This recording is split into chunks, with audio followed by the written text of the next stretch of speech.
Mrs. Olivia Cormack, I am here for Mr. Stewart's lunch. If it is ready, I'd thank you a bunch. Yes, of course. Just a moment. Here you go. The usual. 1 turkey, strawberry jam, and cereal sandwich. Sounds like the sinner's sandwich. Self-inflicted punishment to atone for past sins. He's setting an example. Mr. Francis York Morgan, you should try this wonderful lunch. It's more than a delicious, tasty crunch. So says Mr. Stewart. No, that's fine. I've just ordered my own lunch.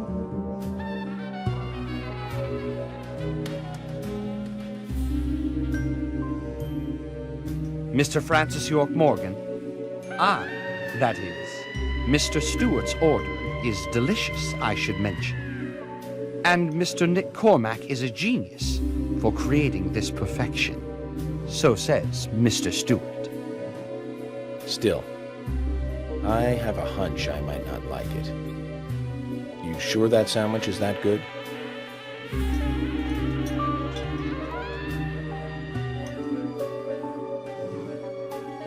Mr. Francis York Morgan, making decisions based on intuitions is always a sign of bad FBI agents. So says Mr. Stewart. Harry, you're right. I'll give it a try.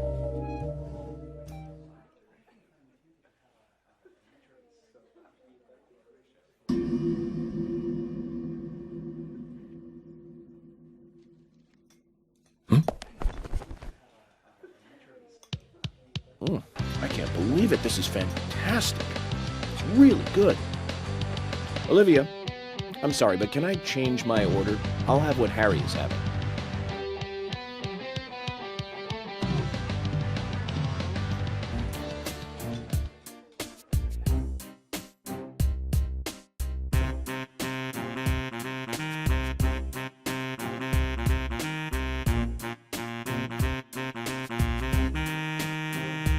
Greetings, everyone. This is the Hipster Snek. Today, in the Hipster Kitchen, adorned with whatever nerd merch I felt like taking off my shelf at the moment to decorate it.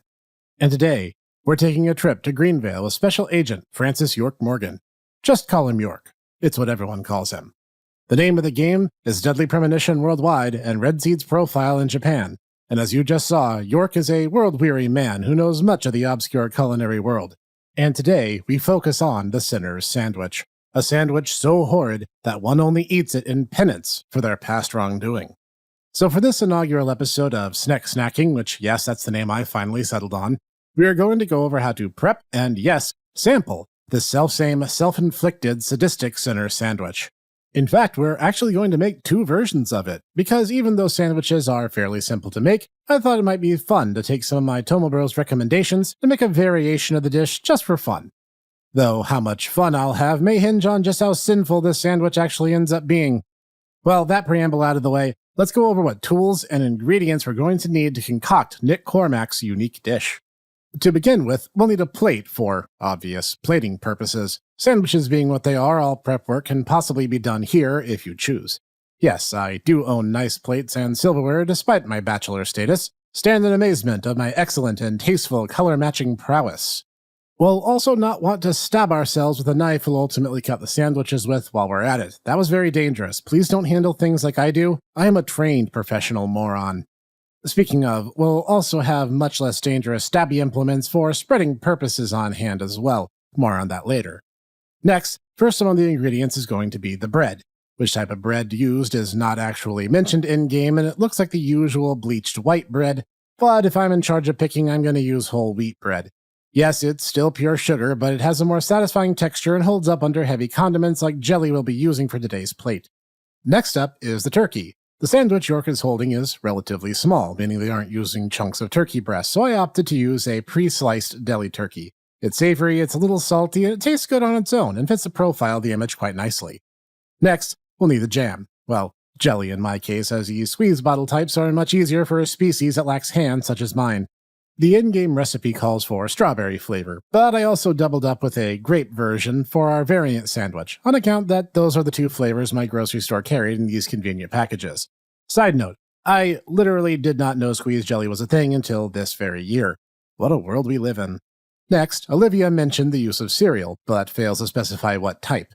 Based on the appearance of the sandwich that York is holding, and a little intuition on my own, I assume they mean your bog-standard cornflakes, which I have here in this conveniently non-branded bowl. Side note, these things don't taste like anything, even if you put them in milk, so I'm hoping this wasn't a huge mistake on my part. For the variant, we have Fruit Loops, courtesy of the Lone Ranger's suggestion. Maybe these will spice things up a bit. Guess we'll find out. Next, we'll need a cutting board. The sandwich York receives is cut diagonally into triangles, so I'll be following suit accordingly for both. I opt for this simple wooden one because it looks nice. Probably should have mentioned that sooner, but oh well, life goes on. With this, I now have everything required to make the magic happen. Will it be good magic, or is it black magic? Well, it's time for us to find out. As you might guess, assembly is quite simple. This is a sandwich, after all. But as a species conspicuously lacking in thumbs, it needs to be for me to have any hope of pulling this off. First, I move the bread around in order to prep the foundation of the Sammies. I hope this part isn't a struggle for you, or else you will find this recipe disastrously complex. But I'm assuming all is well so far, so let's move to the next step. Firstly, I'm going to lay the turkey down as a foundation to the rest of the prep work. I like a goodly bit of protein in my sandwiches, so I make sure to double up as necessary. And holy crap, I'm barely able to even manage this with a fork. How has my species survived this long? Anyway, the next step is to apply the jelly. This step of the process makes me feel a little odd, if I'm being honest, since I decide to apply it directly atop the turkey itself. Just a heaping pile for each. You can use the spare knife in order to spread it if you feel it's necessary. Next, I apply a heaping helping of cereal, I guess. At this point, my odd feeling shifts from merely being odd to believing like the sin of this inner sandwich is the prep phase, because this feels all kinds of wrong. But I'm committed to seeing this mistake through to the very last. Cornflakes on strawberry and Fruit Loops on the grape. Immediately, I also drop several pieces on my table, because of course I do. Lastly, pop the pieces of bread not responsible for this crime against the culinary arts atop it to seal the deal. Presumably the Faustian bargain I just inadvertently agreed to in so doing this. Father who art in heaven, bless this food because I feel like I'm going to hell for making it. Next, the sandwich York is holding actually appears to have either been so utterly saturated in the jelly as to bleed entirely through the bread, which is a horrifying thought if I'm just being honest, or that jelly was placed atop the sandwich for some aesthetic reason. I opt for the latter rationale, as the former would be a true unedible abomination. Do you know how much you can put on whole wheat and not have it bleed through? It's a lot. So for style points, right on top it goes. Wow, there is no good way I can actually touch these now without making a gigantic mess. Better add some cereal on top to add to the illusion and hope for the best. There is no way I can eat this without getting sticky now. Thanks, Swery65. Looking back on it now, it might have been better to assemble on the cutting board, but hey, the footage is shot now and the show must go on. I then utilize my gigantic knife to cut through each in order to get as closely as possible, resembling the same one that York held in game. As you might imagine, this is about as elegant as an elephant attempting ballet, but only half as dignified. Definitely cutting the footage out in post. Close enough at any rate. Time to attempt to replate the dish, and no, it's going to fall apart if I try that, so formality is just going to have to fall by the wayside. I'm eating off the cutting board. Special thanks to my off-screen assistant who helped with the making of this episode, Deadly Cat Queen, for wielding the spatula in her paws for me to actually lift the dang thing. Without her tag assist, I would probably still be there attempting to wrangle this sucrose-saturated center sandwich till summer. I start with the game-accurate sandwich as formality here, so I bite into it, and I am genuinely surprised. It's not awful, and I don't feel like I'm paying for any sins in particular. The strawberry jelly has a sweetness which complements the turkey's savory profile quite well, and the cornflakes are so neutral they really only add to the texture, but not in a way that distracts from the body of the dish. Of course, it's so soggy by this point that it basically collapses under its own weight when I go to set it down, but I am really impressed at this point, not to mention extremely relieved. So, now it's time to taste test our variant sandwich, which I shall nickname the Arranger's sandwich, for he is responsible for this one way or another. And the first bite, I actually quite enjoy. However, upon my repeat visits to this particular flavor combination, I find it swiftly becomes overpowering. The grape jelly is, on its own, very sweet, maybe more so than the strawberry, or perhaps just contrasted more due to Fruit Loops not tasting anything like fruit, just sugar on sugar. So the turkey basically disappeared into a sea of high fructose corn syrup. Might as well have not been there in the first place. The further I went into this one, the more I was reminded of the time when I was a small Snek and attempted to eat a jar of cake frosting straight out of the can. The first few bites were great, but it very rapidly becomes completely overwhelming and extremely unpleasant. And yes, I actually did that, even if it was some 28 or 29 years ago now. Sorry, Snek Mom. Guess I did finally get around to confessing sins after all. But overall, the game-accurate sandwich was a big win. I didn't expect it to come together as well as it did, but the balance of taste and texture was a delicate act that I think easily could have gone wrong. I see why York got excited at trying something new, even if I think I'd still take a turkey and gravy sandwich over this one any day.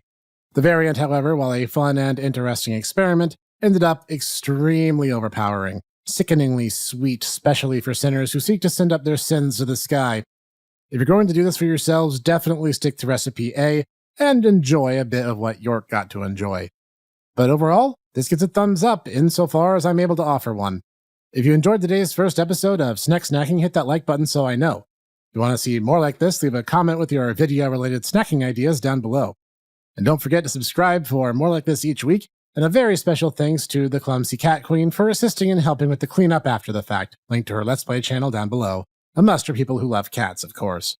But this has been the Hipster Snek, and join me here each week for our Snek Snacking, Snek Tech Obscure Reviews, Let's Plays, and the new home of the Tomodachi Bros Review Podcast Season 2, coming very soon, and more, and I will see you there.